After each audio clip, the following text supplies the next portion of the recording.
Okay, so in this video, I want to guide you through some leg work and some glute work that you can not overuse your piriformis. So in the last anatomy video, I talked to you about the piriformis muscle, which starts on your sacrum and goes to your thigh, and it helps in external rotation of your thigh bone, but it can also get locked into a tight position, especially if you tuck your pelvis too much or if you have an imbalance in your pelvis. And once it gets locked in that tight position, it can cause back pain, sciatica, or just general tightness and stiffness that you feel like you can't move. So I want to guide you through a few exercises that you can do. So we'll start with a little piriformis stretch, and then we'll go into some exercises that you can do without overworking that muscle. So as you begin, make sure you're in neutral spine, and then cross your right ankle over your left knee. Now, if you're really tight, you might feel the stretch here. You want to make sure that your hip points are in line with each other and that your tailbone is still heavy on the floor. And if you want more of a stretch, pick your legs up and pull both knees in toward your chest. Again, try to keep your tailbone heavy. So if I tuck my pelvis like this, I kind of lose a little bit of the benefit of the stretch. If you keep your tailbone nice and heavy, you keep the benefit of the stretch. You can breathe here, 4 or 5 deep breaths. I won't hold it as long for video purposes, but you can always pause the video. Hold it for a little longer if you want to. And then shake your legs out. Same thing, crossing the left ankle over the right knee. It's a classic stretch, the figure 4. Pulling both knees in. Make sure your tailbone is heavy. You should feel this on the outside of your left hip. And breathe it here.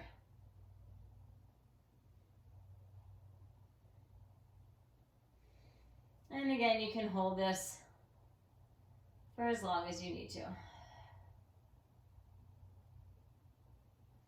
And then release the stretch. So the next thing you want to do is grab a yoga block or a very light book or a towel, something pretty narrow that you can place between your knees.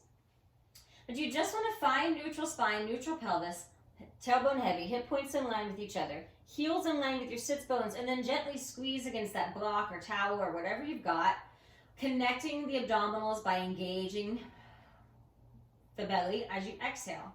Rest your arms by your sides, keep squeezing that block, and then lift your hips up into a bridge, making sure your hips are nice and even as you keep squeezing. All 10 toes pressing down into the floor, and then shift your pelvis slightly forward so you feel your hamstrings engaging here. Keep squeezing on that block, and then slowly round the spine down, one bone at a time, releasing your tailbone at the bottom. Keep dragging your spine forward the whole time, and then repeat. Lift your hips up, and then slowly round it down, releasing your tail at the bottom.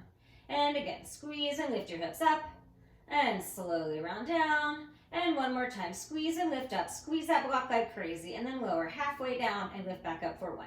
Halfway down and up for 2. Keep squeezing so that you don't engage the piriformis here, making sure your hips are even. You're using your gluteal folds and your hamstrings to do the work. And 7, 8, 9, and 10. And then slowly round all the way down, releasing your tail. Take the block out, and then roll over onto your side.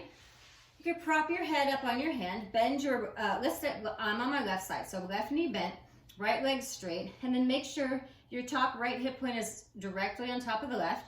Pull your belly back towards your spine, lifting your right leg up till it's hip height, and then shifting it back to where your heel is, again, in line with your sits bones. So you're feeling this working and nothing else, and then tap the leg down and lift up for 1, and 2, 3, 4, 5, 6, 7, 8, 9. Keep reaching that leg long and pulsing up for 10, 9, 8, 7, 6, 5, 4, 3, 2, and small circles for 1, and 2, 3, 4, 5, 6, 7, 8, 9, and 10. Reverse it. 10, 9, 8, 7, 6, 5, 4, 3, 2, and 1.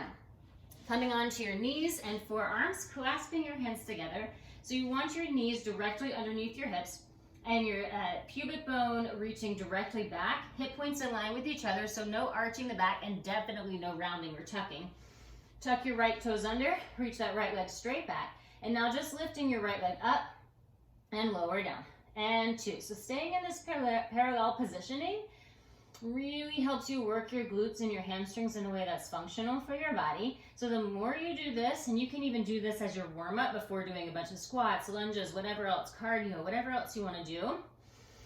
And 10. Now bend your knee in, and then lift a bent knee up like you're pressing your foot up onto the ceiling, and then lower down. And 2. And 3. And 4. 5. And 6. 7. And 8, 9, and 10. Little pulses for 10. 9, 8, 7, 6, 5, 4, 3, 2, 1. Lower down. Come onto your hands and your knees. Tuck your toes under. So we just want to do a little deep core because that helps with the pelvic stability. Inhale here. Exhale, lift your knees and hover for 10. 9, 8, 7, 6, 5, 4, 3, 2, and 1. Lower down, and then let's go to the other side. Bend your right knee, lying on your right side. Left leg is now lifted. Left hip point stacking on top of the right hip point. Reach that left leg long, lift it slightly up to its hip height. Bring it slightly back so the heel is in line with the sits bone, and then lower that leg down and lift up for 1. And not moving the hip at all as you're lifting that leg up and down. 3, and 4, 5, and 6, 7, 8, 9, up and hold, little pulses, 10, 9, 8, 7, keep pulling the belly in, 5, 4, 3, 2, small circles, 4, 1. So again, I'm only moving my thigh, 3, and 4, 5, 6, 7, 8, 9, and reverse the circle, 10, 9, 8, 7, 6, 5, 4, 3, 2, and 1. All right, onto your forearms and knees. Same thing on the left side. Knees right underneath your hips. Tuck those left toes under, reaching your left leg straight back, pulling the belly in as you lift that leg up, trying not to shift the spine at all. So maintaining neutral spine. 3, makes all the right muscles work. And 5, 6, 7, and 8, 9, and 10. Bend your knee in and take that leg up and back for 1. Again, try not to move the pelvis. You don't want to arch the back as you lift the leg up. Use your glutes to lift your leg and your foot up toward the ceiling. 5, and 6, 7, keep pulling your belly in, 8, 9, up and hold, little pulses, 10, 9, 8, 7, 6, 5, 4, 3, 2, and 1. Lower down, onto your hands and knees, tuck your toes under, inhale, exhale, lift the knees and hover for 10, 9, 8, 7, 6, 5, 4, 3, 2, and 1. Knees down, sit back on your heels into a child's pose, reaching your arms long. Take a deep breath here, inhale, and then exhale, slowly round up your spine. Okay, so that is a series you can do for your glutes to kind of get into your legs and make sure that your piriformis is not taking over your leg work.